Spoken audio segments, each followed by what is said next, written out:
type of auto pass protection you should be utilizing. And it's going to be dictated by what type of pressure your opponent likes to go to on the defensive side of the football. So let's start off with one of the more common themes in the game, which is stunting. Stunting is something that a lot of players will do in this game out of 4 down lineman sets. This could be a single mug, a double mug, nickel wide, nickel over. And what they will do is they will choose a coverage play. Let's say, for instance, the Tampa 2. At the play call menu, they will press and hold the button for the play that they want. This will bring up stunts for this particular formation, the 4 down lineman formations of which have the most and best stunts compared to, let's say, the 3 down lineman defenses like a 3-4 or a 3-3-5. Now, with these particular stunts, most players like to run a Texas 4-man or a left or right tom. And again, it depends on what formation you're facing. As you see right here, the single mug only really has Texas and El Paso stunts. So when you guys talk about stunts, these are best blocked by a protection that is called empty. When you come out in empty is a zone-based protection. This is a protection in which the offensive linemen are going to have basically dotted lines that will have dashing and moving kind of play art. If you pull up your play art for your offensive line, you see that all of these linemen have the kind of dotted lines. This is basically a zone protection. They're going to scan and look to kind of take players that are entering their area. The reason that you might prefer to use this when facing stunts is a lot of times when you are dealing with stunts, you're going to have guys that are going to change lanes, guys going from inside to outside and outside to inside. Sometimes, depending on the formation, you might even have a guy that is on the left side going all the way over to the right side. So in those particular situations, it would be good for you to have a zone-based pass protection where everyone is scanning and looking to kind of find guys that might be throwing from the inside or the outside. Now, there are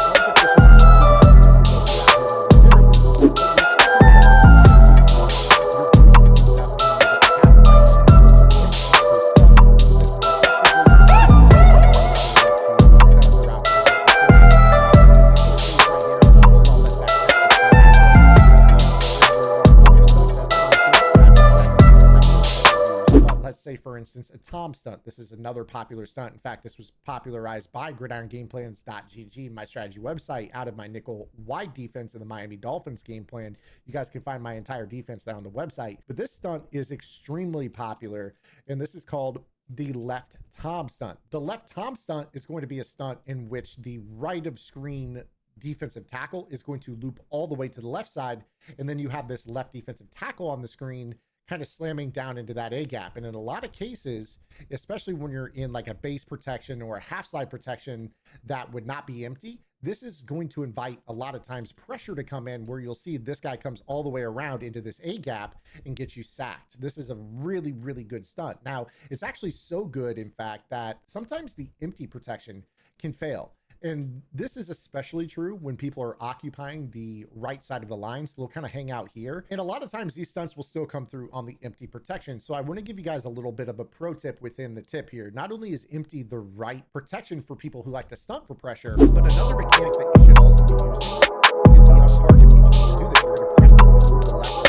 bumper L1, and you're going to tap the wire triangle. This is going to bring up a flame logo that you guys can move to anyone on the field. If you know who the user is, a lot of times it's going to be the player that is moving around and snap a lot. A lot of times it's great for you to just place that flame logo on that player, because that will tell the offensive line, hey, don't let this guy impact the way that you're scanning. Let him come through, because 9 out of 10 times you're facing someone, they're just trying to annoy the interior lineman, the center and the 2 guards, to confuse them.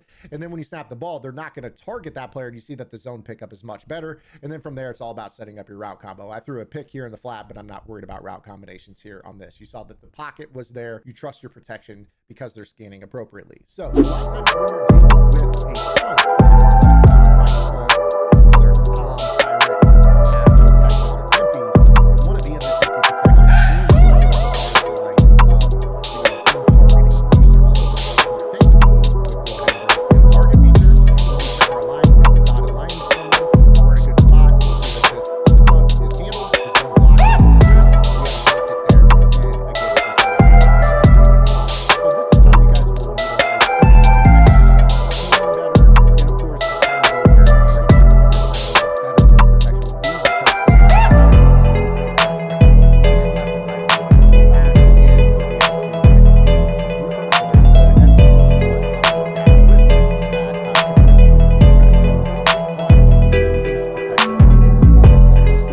protection is actually useful in another scenario, and I want to go through that. This is where you're dealing with more of like a dedicated blitz pressure, mathematical blitzes, where somebody's trying to send, 6 against 5 or 7 against 6, and sometimes even 6 on 6, where guys are pretty much hitting their lanes direct, getting straight into their gaps and trying to kind of clog up those escape lanes. This is a great opportunity for you guys to instead utilize a base protection. So if you're facing someone that runs like a 3-4 odd or a double mug or any of those types of defenses where they're super aggressive and sending 5 or 6, base protection is best. The reason for this is that in base protection, you are going to have dedicated targets. So when I bring up the line here, you see that every single lineman has a target that they're looking at on this pass protection. Now, in this particular case, if I were to snap this play, we only have 5 linemen against 6 rushers. So right here, there's a mathematical advantage to the defense. In fact, you see that it's telling you, hey, you snap this ball out, right? A free defense advantage is going to get the touch. When you snap the ball, the base protection has some man-to-man targets to the offensive line, but you have to make sure mathematically we would block a running back. Now, when we pull up our protection here, you now see that these are the man-to-man targets. We pull up this, they're hard-coded blocking lanes. They're not scanning. They have their guy that they're targeting. That's who they will target. So when you see right here, you bring up your play art 6 against 6, you see that there's an HB logo. You can go a little bit further with this if you wish. Some formations will differ in terms of what you can do, but if you were to add in a slide protection left or right, this can actually key your protection to change a little bit. So this is with a half slide to the right. This actually technically is going to be zoned to one side and man to the other.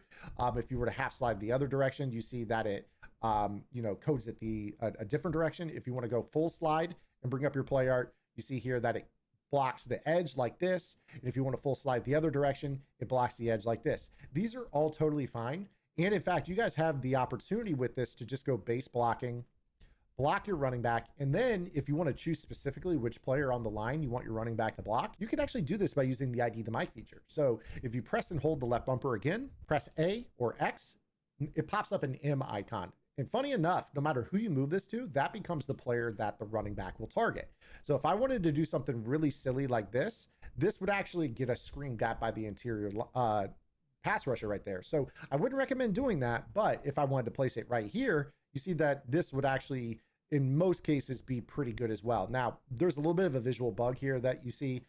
Just be careful. You see right here, that's more what it needs to look like. So when we snap this ball, mathematically, we're 6 on 6. Again, be advised that in these particular cases, abilities such as double or nothing or interior threat or pass rushing abilities can still win those one-on-one blocks. But from a block targeting perspective, you are shored up in terms of your scheme. You see right here, for example, we block the 5, we take the running back to take the linebacker, we have a half for half. Now, these are just matchups.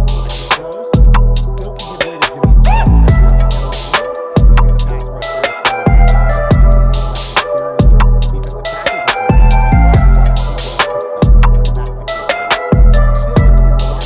the key. You still, in a lot of those cases, can change how you want to block.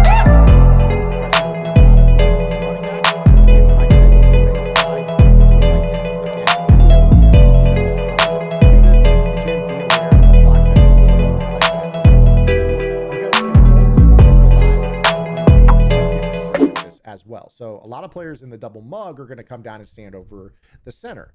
And when you block the running back, you can bring up your block targeting, but now you see that the center is targeting the user. There's a flame logo on an interior player. You don't want that. Again, 9 out of 10 players online are not going to manually rush with their user. So what we want to do is bring up that on target defender mechanic that we've already talked about and put it on the user. Now what this does is this tells the offensive line, hey, ignore the honey badger. He's just trying to poke around and confuse you. Ignore him. He's dropping out in coverage. And you see that everyone else that is rushing is accounted for. So now we go ahead and, snap the football. We have our pickup. It looks good. We throw our comeback route and we pick up the man beater for first down and a little bit of chunk of change right there. In this particular case, we want to hard code who our assignments are. That does not mean you can't go empty with this and use the scan feature. It just means that if you do, don't be shocked when guys kind of sift through and still come in either way. You see right here that if I do it like this, and I untarget the user, it might look good to you guys, but because of the rescan rate, you might sometimes see a guy unaccounted for. You will still oftentimes see players when they run these heavier blitz packages up the middle. You might have a line from a guard to an interior rusher and he looks somewhere else because he's on empty protection, and it causes him to scan differently. So just cut out that opportunity for that to happen and go base, hard code who he's going to block, and that will help you out. Again, from there, it turns into ratings. If your guy doesn't have good pass block power or finesse, and they're facing someone that is a good power rusher or finesse rusher, you'll need to shore that up. But at least in that particular case, you know your scheme is on the up and up. It's just more so you're losing a matchup. That is what I would rather live with than not having a pickup that's clean altogether, okay? So that is how you guys should be utilizing your pass protections. No, I did not go through half slides left and right, really, outside of just trying to, change who the running back is targeting in 6-man pressure perspectives. But if you guys, for instance, are facing maybe somebody that runs like a 2-man stunt, these are a little bit more rare.